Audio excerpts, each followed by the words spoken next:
Bonjour à tous. Est-ce que vous voyez bien la présentation? Oui, il faut que tu mettes, tu lances le diaporama, qu'on la voit en plein écran. Ça marche. Donc, bonjour à tous. Marion Douplat, j'exerce au CHU de Lyon-Sud. Je remercie Carlos de m'avoir invité sur cette session du printemps de médecine d'urgence et on va aborder la place de la médiation dans la gestion de la violence aux urgences. Vaste sujet que je pense vous connaissez tous. J'ai plusieurs conflits d'intérêts, notamment dans le cadre d'une étude que je vais présenter après. Voilà.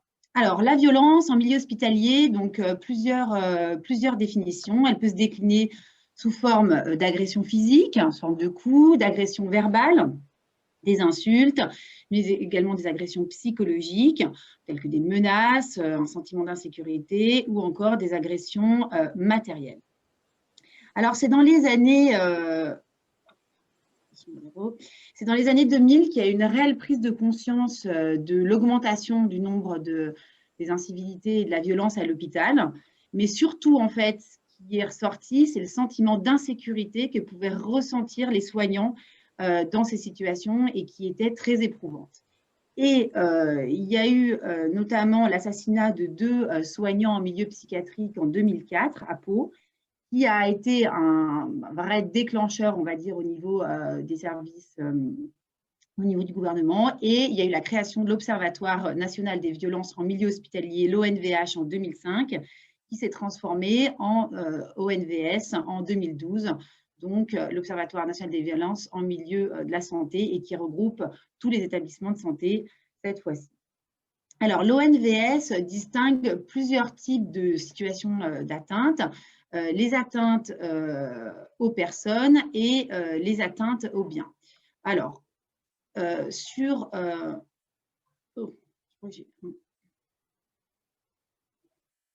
reviens, pardon. Alors, concernant les atteintes aux personnes, je vais juste les détailler un peu rapidement. Ça va d'un niveau 1 à un niveau 4. Avec les niveaux 1 qui partent des injures et des insultes, les niveaux 2 qui deviennent des menaces d'atteinte à l'intégrité physique, le niveau 3 sont des violences volontaires, menaces avec armes, et niveau 4, on est vraiment dans la violence avec armes. Cette classification reprend notamment celle du code pénal. Et puis, il y a les situations d'atteinte aux biens, cette fois sur 3 niveaux, qui vont du vol sans effraction, dégradation légère, du vol avec effraction à la dégradation ou destruction de matériel de valeur. Donc, ces deux classifications ont vocation à représenter l'ensemble des violences qui peuvent être faites au sein des établissements de santé.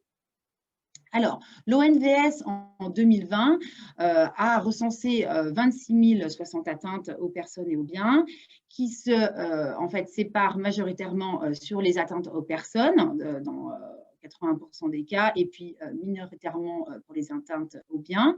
Il y a quand même des atteintes, alors ce qu'on appelle les TPN, qui sont les atteintes liées à des troubles psychiques ou neuropsychiques, donc qui concernent les patients atteints de pathologies telles que la démence ou les pathologies psychiatriques qui favorisent la violence, donc qui sont effectivement…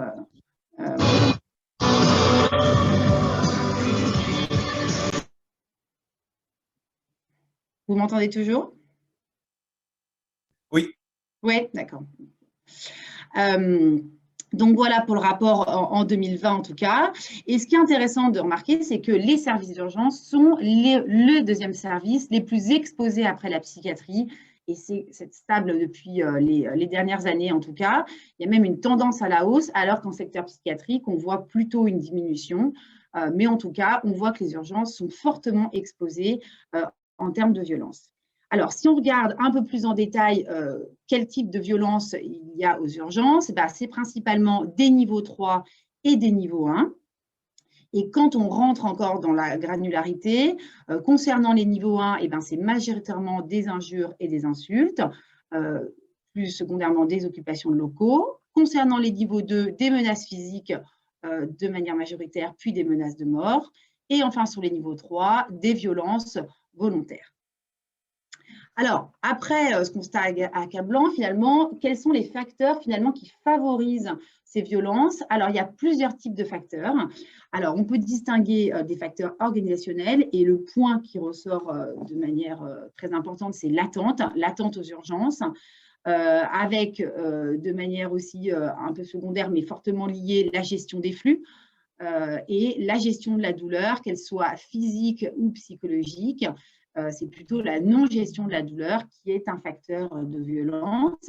Il y a également des facteurs humains, avec notamment des problèmes de communication entre les patients, les soignants et les familles. La précarité, avec tous les problèmes de communication, de barrières de langue qui peuvent engendrer de l'incompréhension et de la violence.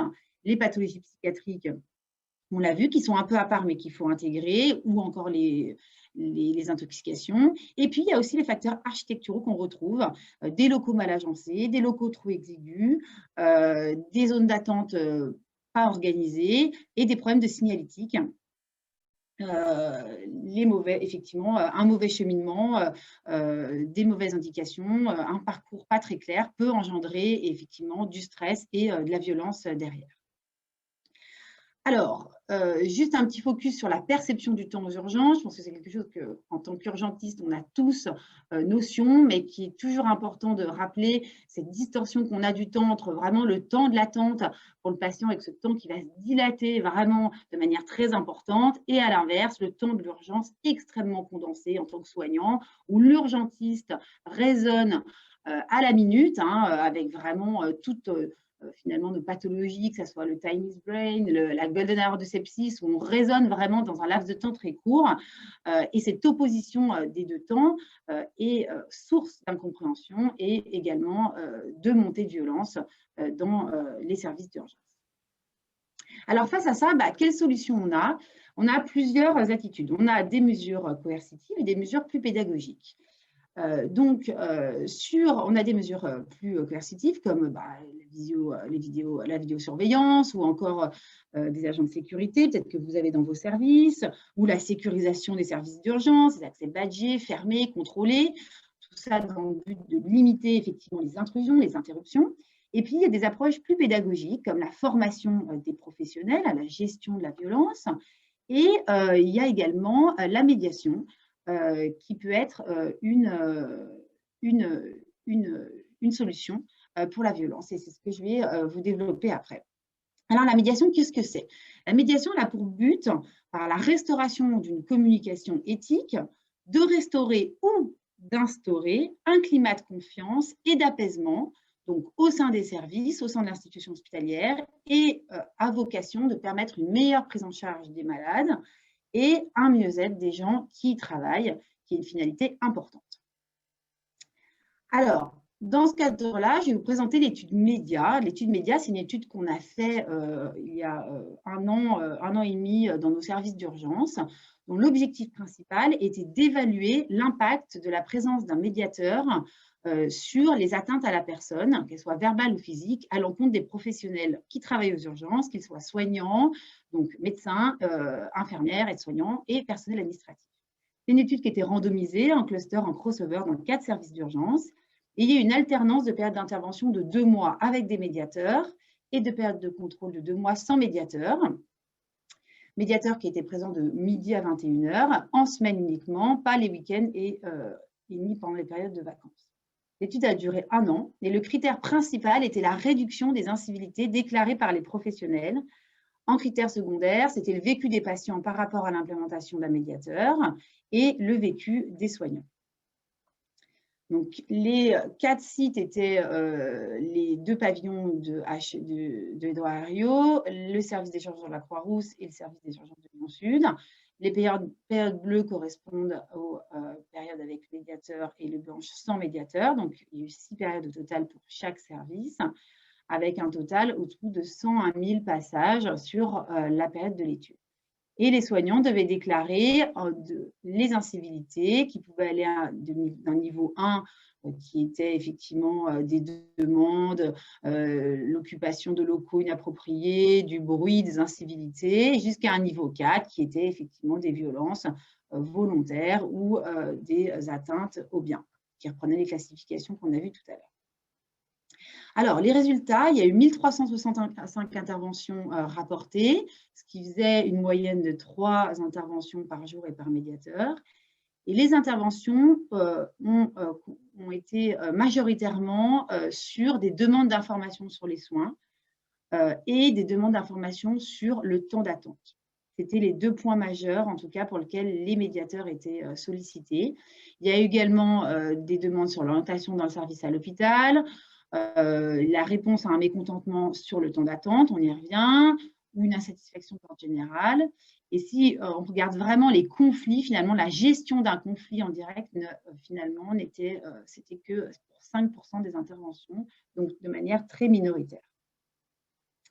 Alors, quand on regarde en détail les incivilités, principalement les incivilités, c'était des niveaux 1 et puis des niveaux 2, un peu moins des niveaux 3 et vraiment de manière minoritaire niveau 4. C'est principalement des infirmiers qui ont déclaré les incivilités.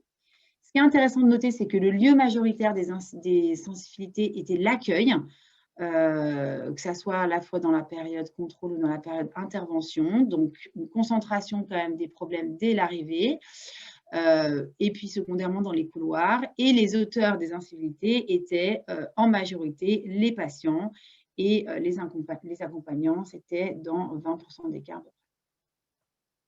Alors, concernant le résultat, sur le critère principal, on n'a pas montré de différence de fréquence des incivilités pendant la période intervention et pendant la période contrôle. Vous verrez quand même qu'il n'y a que 0,34% finalement d'incivilités rapportées au nombre de passages, donc ce qui fait quand même un taux assez bas. Concernant le critère secondaire, par contre, les échanges ont été très utiles avec le médiateur, ce qui a été rapporté pour près de 76% des patients. Et dans 23% des situations, le sujet des échanges était le temps d'attente. Alors, ce qui est intéressant dans cette étude aussi, c'est de regarder le point de vue des professionnels vis-à-vis en fait, de la présence de ces médiateurs. Et il ressort plusieurs points. Tout d'abord, c'est que l'ensemble des professionnels avaient une méconnaissance du processus de médiation. Ils ne connaissaient pas finalement le rôle de médiateur. Ils y associaient souvent la mission du médiateur à celle de l'information. Même si certains, c'est ce que j'ai mis en dessous entre parenthèses, ont regretté cela dans le sens où ils estimaient que c'était de leur mission d'assurer en fait cette mission d'information, mais qu'ils n'arrivaient pas à le faire au regard de leurs conditions de travail. Ils identifiaient également les médiateurs en mission de prévention de conflits, comme quelqu'un qui était très actif et mobile au sein du service, donc qui pouvait naviguer, qui avait une certaine autonomie pour aller voir de lui-même les patients ou les soignants. Et ils ont vu, on y revient, une concurrence en rapport avec les tâches communicationnelles et relationnelles, et également une concurrence avec les missions des agents de sécurité et de prévention. Alors, du coup, un constat un peu mitigé finalement sur la réduction des violences dans cette étude. Alors, c'est la première étude qui visait à évaluer l'intervention d'un médiateur dans les services d'urgence. Effectivement, il n'y a pas de réel impact. On voit que les sensibilités sont majoritairement de niveau 1. Il y a potentiellement quand même plusieurs biais. D'abord, la sous-déclaration, effectivement, qui est un problème qui est souvent relaté dans la littérature, effectivement, de la part des professionnels qui, effectivement, ne déclarent pas assez les incivilités. Et puis aussi également un biais différentiel, parce que rien que le fait aussi qu'il y ait pu avoir des médiateurs, et puis des fois faire penser aux professionnels de notifier les agressions vécues. Et puis, il y a quelque chose aussi qui est intéressant, c'est que les médiateurs, eux, ont constaté qu'il y avait des incivilités qui n'étaient pas déclarées parce qu'elles n'étaient pas perçues comme telles par les soignants. Donc, un phénomène un peu d'habitude sur des incivilités, alors que les médiateurs, eux, en tout cas, les analysaient comme des réelles incivilités. Donc, un problème d'interprétation, notamment sur le niveau d'incivilité. Alors, dans la littérature, on trouve des programmes plus complexes qui ont été mis en place pour essayer de réduire la violence, notamment des programmes qui associent la formation des professionnels et les procédures de service avec l'idée de changer un peu l'environnement, mais qui n'ont pas montré d'effet non plus sur la réduction de la violence. Alors finalement, il y a un autre effet bénéfique du médiateur qui ressort de manière très importante dans cette étude, c'est un effet pour le patient en termes d'information. Et on voit bien que la plus grande demande des patients, c'était l'information. Et finalement, face à des soignants qui n'arrivent plus à informer les patients, du fait des contraintes de temps, de flux dans les services d'urgence, le médiateur est un vrai soutien. Et c'est le même constat qui a été fait à Marseille, où à Marseille, l'implantation des médiateurs est quand même bien en place depuis une dizaine d'années, où effectivement ces médiateurs ont un rôle majeur à la fois pour les patients et notamment dans le rôle d'information sur l'organisation du service. Enfin, un dernier point qui me paraissait important, c'est de relater les paroles des médiateurs, puisqu'il y a eu 4 médiateurs donc, qui ont été recrutés dans le cadre de cette étude. Et ils ont eu finalement un regard un peu distant de ce qui se passait dans nos services d'urgence, parce qu'eux, ils arrivaient, ils ne connaissaient pas, en l'occurrence, aucun ne connaissait le milieu des urgences. Et voilà, ils ont des phrases qui sont intéressantes, qu'ils ont dit. Alors, ils ont dit, voilà, le temps est le maître mot dans un service d'urgence. Ça, on en a parlé tout à l'heure. Les propos qu'une infirmière avait relatés, on m'oblige à être ce que je ne veux pas être. En l'occurrence, elles faisaient allusion au fait de l'impression de devenir un robot et de plus être dans le technique et de plus avoir le temps d'informer les patients, d'être dans la communication. Un patient qui avait effectivement relaté, si vous aviez été là et m'aviez parlé comme cela, je ne pense pas qu'ils auraient eu besoin de contention avec moi. Et les médiateurs qui s'interrogeaient, voilà, faut-il du temps pour sourire, pour échanger quelques paroles avec un patient? Être soignant, c'est une vocation, c'est un don de soi. Comment retrouver cette motivation? Ils faisaient le constat aussi voilà, de l'épuisement des soignants. Et puis, à l'inverse aussi, j'ai rencontré des professionnels lumineux qui se surpassent au-delà des difficultés de leur pratique, ainsi que des patients respectueux. Donc, on voit bien qu'effectivement, la part du professionnel est très importante là-dedans. Et ces paroles de médiateurs me paraissaient importantes à vous relater en tout cas. Donc, en conclusion, je pense que la prévention de la violence, en tout cas, c'est un enjeu majeur dans nos services d'urgence.